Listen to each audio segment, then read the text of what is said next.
Hey, what's going on, everyone? This is Peter Jennings. I go by CSURAM88 across the daily fantasy industry, and I'm doing another PGA lineup review of the 100K Thunderdome on DraftKings. Interesting week. Another losing week in the Thunderdome for me. One pick in particular I am not pleased with, and I've talked about it a lot on podcasts, and I'll get into that in a second. But I'll look at ownership and some of the top lineups in the Thunderdome as well. Definitely looking to get back on the right side of things next week, or I guess this week. But definitely a fun tournament to watch. Kind of bummer that Brooks played so bad at the very end. I was hoping for a fun playoff with Sergio and Brooks, but didn't play out that way. Congrats to Sergio on winning the tournament, though. So let's dive into my lineup. First guy I have is Keegan Bradley, and this is the pick that I'm very disappointed in. Everything from the models lined up, course history, everything looked great for Keegan Bradley, and he was 25% owned in this tournament, so a lot of people saw the things that I did. But the one thing I will absolutely not do again is take Keegan Bradley. My friend Birdwings has grown up with Keegan, played golf with him his whole life. He was an elite golfer in high school, won state championships, and was right there with him growing up. So he's followed his career extensively, and since he switched from the anchored putter, he has just lost complete confidence on the greens, so much so that he's just not a viable player anymore. I mean, still has elite ball striking relative to some guys. I shouldn't say elite ball striking, but he's still a guy who can be very competitive in big events with his driving and his ball strike, and even some of his short game's not bad, but his putting has gotten so abysmal that you can't take him on DraftKings anymore in cash games.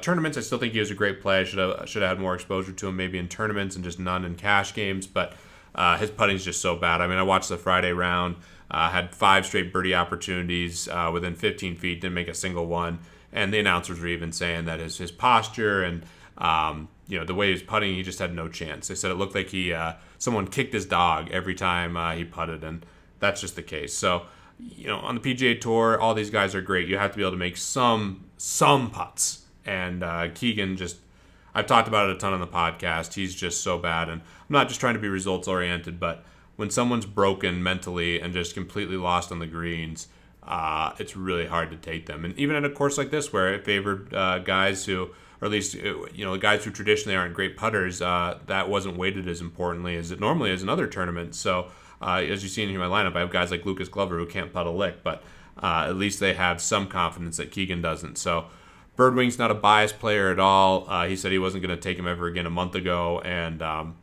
probably not going to have him in my cash game team. I've talked about it. I'm not going to invest in a guy like Keegan in my cash games who literally can't make a putt. Harris English, feel pretty good about him. 20% owned here. As you can see, my lineup was pretty chalky in general. I liked him a lot. Another guy who gets kind of knocked down for his putting, but great course fit. And you did want to take guys who got knocked down a little bit for their putting at this course, i.e. the next guy, Lucas Glover. So Lucas Glover's the one guy I'm going to have to look at a little bit more. Played well on Friday, made a lot of birdies. But he's a guy that I think I'm going to have to just reconsider a bit because his price this week was $7,500. I love taking him in the high 6K range. Even low 7s isn't the worst, but creeping into the mid 7s, that might be a little too expensive, especially with the field that we had this week for the Byron Nelson Championship. So I don't know if it was a bad play. He had great course fit, good history. The knock on him is the same thing as the knock on the guys above him. Harris English and Bradley's a bad putter, but I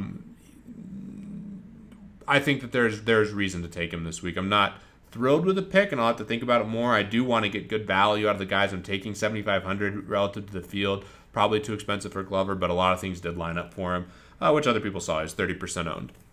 Brooks Koepka is the next guy on my list. I thought he was a pretty obvious play, 25% owned here. I just love taking a bomber at that price with his talent. I thought he played really well. He's a great DraftKings golfer with his ability to make birdies and eagles as well. Disappointing finish for him. Wouldn't have mattered on this lineup for me really too much in my cash games even because it was just so poor. But, great tournament from Brooks. Not just trying to be results oriented. I like him a lot. I've taken him a good bit in general on DraftKings. I just think he's a good talent, and any course that suits a bomber, he's definitely someone I'll be looking at. Danny Lee, my favorite subjective play. He's a member at this course, played really well. I'm starting to weigh that more and more. It's great getting Colin's perspective and really understanding the data, but one thing I acknowledge that I don't know as much as some of these other guys who are just obsessed with the PGA Tour is all the subjective stuff, and I'm learning that. I made a mistake on my last model preview saying Charlie Hoffman's from Texas, which I heard, but obviously that was wrong. So I really am trying to learn as much as I can about the tour. I'm watching all the stuff on TV now and really trying to learn all that subjective stuff. By no means am I the best at it, but I'm trying to get better. So love all the feedback that you guys give me, and definitely any criticisms or correcting me is much appreciated because I am trying to learn. But did know Danny Lee's a member here, and I played him because of that. And I also had good form coming in, and I thought he was a really, really obvious play, and so did everyone else in this tournament. He was the 35% owned player, so no qualms on that pick. I think that was a great example of leveraging some subjective stuff and playing it on DraftKings. And then Ryan Palmer was my favorite play of the week. Loved him. Missed the cut in a gross way on Friday. What are you going to do? He bogeyed 18, played the back nine, absolutely terrible. But to me, he was a pretty easy play. No regrets at all, especially in cash. And 30% owned. I'm not upset about that one at all. So the takeaway from my lineup here is maybe a slight mistake on Glover, just overpaying for a great course fit and good results. But we'll have to look at that more, and I'll talk to Colin about that. But Keegan, I'm done.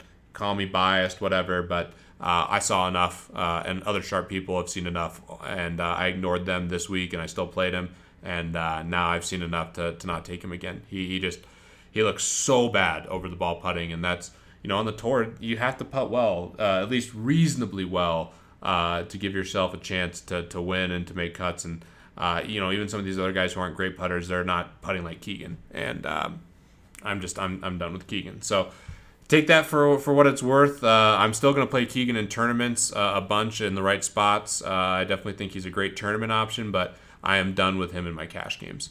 Jet Black took it down with Sahil Sub behind him. Sahil had some great lineups this week around all of DraftKings. Had some good tournament scores. Congrats to Jet Black, nailing Sergio, only 10% owned here. He won the playoff. It was fun to watch Sergio win. Great team overall with English, Sergio, Charles Howell III, Luke List, Jimmy Walker, and Gary Woodland. So great team, and congrats to Jet Black and everyone who cashed in this tournament. Hopefully I can cash next week, or this week I should say. Very excited to be playing this again. On a bit of a cold streak here in the Thunderdome, but I absolutely have to bounce back. So hope this is helpful for you guys, and of course, as always, looking forward to seeing more Fantasy Lab subscribers at the top of the leaderboard.